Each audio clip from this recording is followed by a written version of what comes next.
As you guys know, I'm a pretty positive guy. I play games because I have fun playing them. I love sharing my stories, sharing my excitement with other people. Video games and this community we have around Star Wars Galaxy of Heroes has been such a magical thing that I've been a part of. And lately, all I've seen is negativity upon negativity upon negativity and people running over to other games. So what I want to talk about today is why everything's so negative right now. We already know that there was this Darth Malak fiasco last week, and we've gotten a couple responses from Capital Games.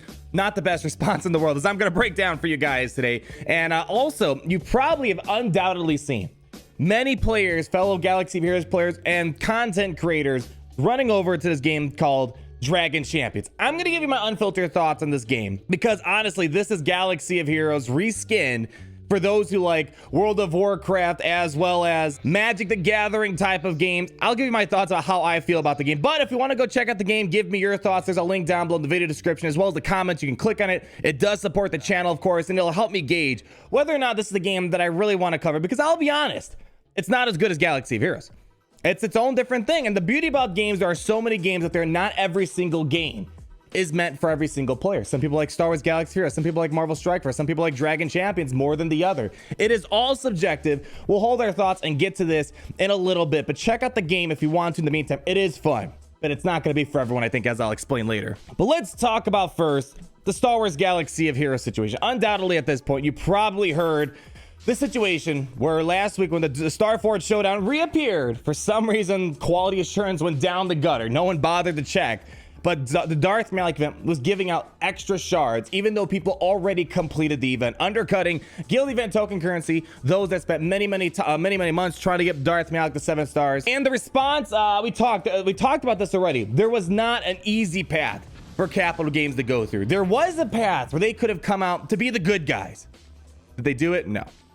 No. We're still stuck with the 5-star epic confrontation unlocks. This is one of the stupidest things Capital Games can possibly do, and they're still sticking to their guns in regards to this. So let's first talk about the response from Capital Games, because my main concern with this path that they took, as I'll explain in a second, those that got Malak, whether unknowingly or knowingly that the event was bugged, giving out more shards than it should have been, were upgrading these characters to their Gear 12, Gear 13, relicked out of their minds, 6-dot mods, and spent probably money to do so, and this path is going to hurt those people the most. So the path that they're going to take, we'll kind of fast forward a bit because they kind of edited this a little bit. The path they're going to be taking is that they're going to be looking to roll out this fix on 10/23/2019, so sometime tomorrow. And what they're going to be doing is they're going to be looking in people's rosters and looking at, right before the event started, who had 7-star Malaks and who had 5-star Darth Malak. And then basically what they're going to be doing is that everyone who got 7-star Malaks after this time frame, they're going to be rolling you back, taking the shards if you got those extra shards, and knocking you back down to your Gear 11 status. Any gear, relics, etc. that was applied to Darth Malak will be returned to their inventory. So if you had 6-dot mods on Malak, you had the Gear 12 on him, Gear 13 possibly, relics, they're going to put that back in your inventory, and that's a problem that I have. And I'm not one for telling people to rush for refunds, but this is a situation where if you're one of those people who falls in this category, you need to get a refund. This is unacceptable. So ultimately, this is what they're going to be doing. Before they said they were going to give out some shard shop currency, some crystals, and people weren't happy about this. People aren't happy with this either. They're doing this several tier thing. First off, everyone's gonna get 500 crystals, whatever. I think the boo-boo's much bigger than that. And here's the number 2 and number 3s. They should just give this to everyone. I don't know why they're selectively giving this to certain people. Players that did not have a 7-star Malak as of 10/18 and are having their shards progress removed will get 5,000 guild event token currency, so they'll be able to buy most likely General Skywalker currency if they already unlocked Skywalker, or they can give it to Malak, and 2 Zeta materials for the progress being removed. But the people that didn't exploit or use this bug unknowingly or knowingly, they won't get the 5,000 guild event token currency, and they're not going to get the 2 Zeta materials. And the people who already have 7-star Darth Malaks, they don't get this either. I don't understand why they're selectively giving it to only these people. They should give it to just everyone. Keep the playing field even because one, this kind of rewards people to exploit these bugs as fast as possible because it's going to reward them in the end, whereas those who refrained from doing so are those who got Malak legitimately 7 stars before, and those who already have a 7-star Malak as of 10/18 will receive the previously detailed rewards of shard shop currency. So you won't be getting the Zetas, you won't be getting the 5,000 guild event token currency, which is super lucrative right now, but you're just going to get shard shop currency. So this is still the path people people are upset about. And if you are one of those people who had a 5-star Darth Malak or 6-star Darth Malak, whatever the case may be, right before the Darth Malak event restarted, and you got him to gear 12, gear 13, and got relics, I would say just getting that back in your inventory is not enough. If you spent the money solely with the manifestation that you're gonna give this gear and relics to Darth Malak, you spent hundreds of dollars, let's say $100, $200 to gear him up, give him the relics, because there's all these expensive relic packs right now, and you wanted those gears and relics to be applied to Darth Malak, and Capital Games says, nope, I'm sorry, we messed up, we'll give you the gear back. No, you solely went into this agreement, into this purchase to give the Darth Malak. I would not solely accept just that going back in my inventory, because now it's gonna be sitting there for however many more months until you get Darth Malak the 7 stars again and gear 12. And who knows if you're even gonna be playing the game down the road, because right now people are very burnt on the game and very upset at the game at the time being. So I'm never one saying run for refunds to punish the game. I'm never like that. But in situations like this, I do not like the decision Capital Games made. If you spent money solely to gear up Darth Malak and they're rolling you back, and you're not going to get that 7-star Darth Malak right away to get him to gear 12 and gear 13 all over again, I'd say get a refund. But if you're someone that still will get a 7-star Darth Malak when the event reappears, different story, I suppose. Overall, I don't know why they're dividing this out. Just give everyone 5,000 guild event tokens, give everyone 2 Zeta materials, give everyone the crystals, and everyone the shard shop currency. Big payout, call it a day. Don't be super selective. You had the opportunity. I feel like this is Destiny telling them that they had the opportunity to roll back this stupid decision of the 5-star unlocks, and this could have just all eased up the gear crunch, eased up the guild event token crunch, and made the game a bit more exciting, because people thought for once that Capital Games did something nice for the game, and it wasn't the case. And it just seemed like they didn't want to open that door that Destiny gave them. Now comes the next part. This seemed to be a catalyst to get people to start quitting the game, trying out other games, because at the end of the day, what's my number one rule? I don't care if you guys want to be the most efficient players possible, always want to be number one. My number one rule for playing a game is to have fun. You got to ask yourself at this point. This is the question I've been getting a lot. People ask me, should they be quitting? And I ask them, are you having fun?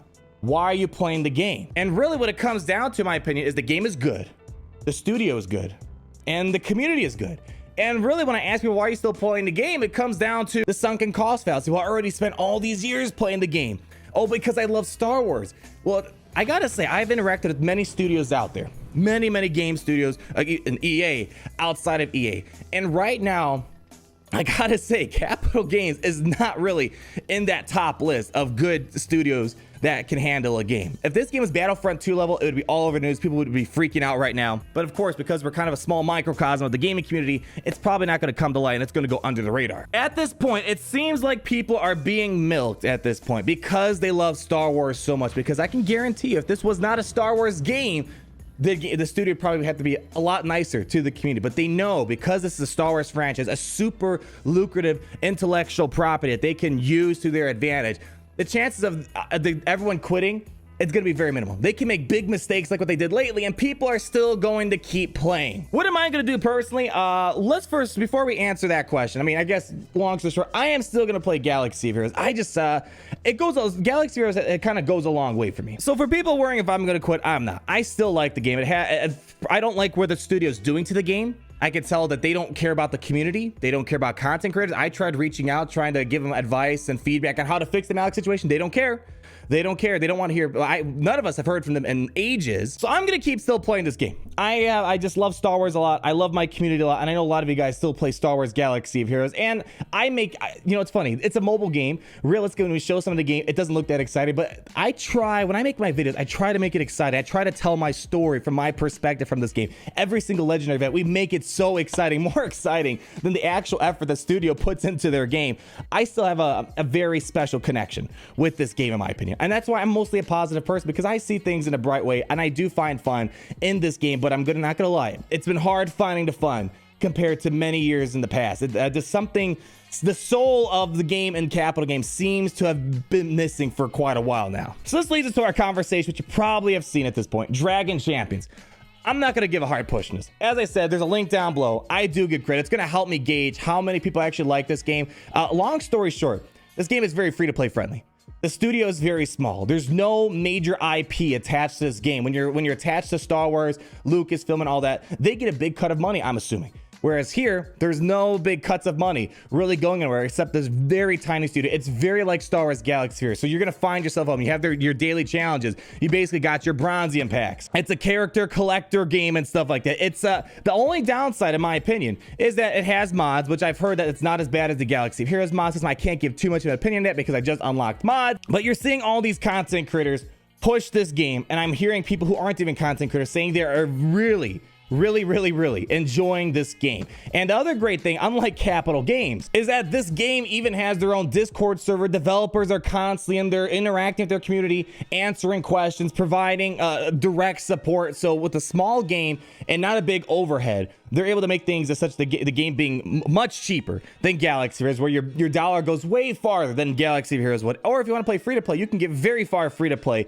I'm gonna leave a link to the Discord server, by the way. If you are very interested in this game and you want to talk more to developers, I'll leave a link as well down below so you can get access to this Discord server they have. But it's funny. Basically, this game is all like, if you're looking to keep playing at the Galaxy Heroes community, they're all here. Everyone basically who came over from Galaxy Heroes is playing this game. I want to say probably 95% of the people playing this game is going to be Galaxy of Heroes players. So the community is there. It's a collector game. I mean, really the major downside to me is that it's not connected to a major IP, but that's not necessarily a bad thing. Some people love playing other games that aren't necessarily attached to Marvel or Star Wars, World of Warcraft. That's not attached to any major IP. They kind of made their own things. People enjoy playing with pandas and stuff like that. Magic the Gathering, you have a lot of these weird creatures. It's not something up my forte necessarily. I played the game for a little bit. It is fun. The graphics are adequate. Not going to say they're as engaging as Star Wars Galaxy of Heroes, because I think Star Wars Galaxy of Heroes has a slight edge over this game, and Marvel Strike Force has a much bigger edge over both of these games. It's just a good game. It's a good game. It might be a game you might want to supplement with your daily activities and kind of remember how fun it is to play with the game with the studio that cares, is what I'm trying to tell you guys today. Am I going to be covering this game?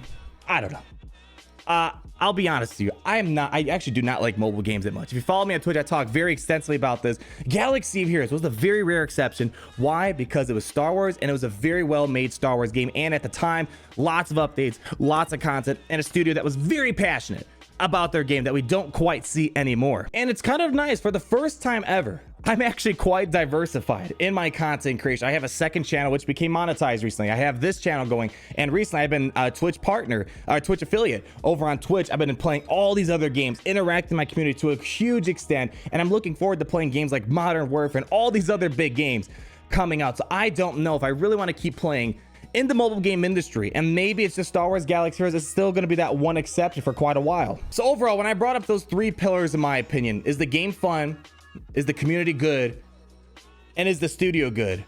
Two of those pillars are standing up. The only one that's not standing up right now is just the studio, in my opinion. And I don't know if they're going to improve upon it. We have not heard anything from this new senior producer. For all I know, he just might be a figurehead, just something to fill in the gap of the senior producer when Carrie left, so people just feel comfortable that there's someone physically named in that spot. But are they actually active in this game? Who knows? For all I know, EA sees this game as a 4-year-old mobile game that's going to keep generating revenue.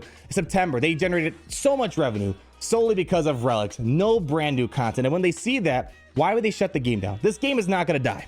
It's going to go on for a long time. And I'm sure this is just a big hiccup in this long road Galaxy of Heroes has been on. And I'm sure as they see, they make a big mess up, they say sorry, and people move on, it seems. We'll see what happens after this whole fiasco. But you guys let me know down below. Are you guys going to check out Dragon Champions?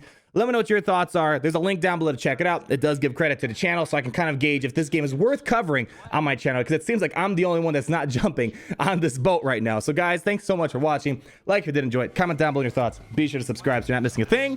And I'll see all of y'all in the next video. Peace out, everyone. Party Richter, down, down, down, down. Party Richter, son of a bitch. Party Richter, down, down, down.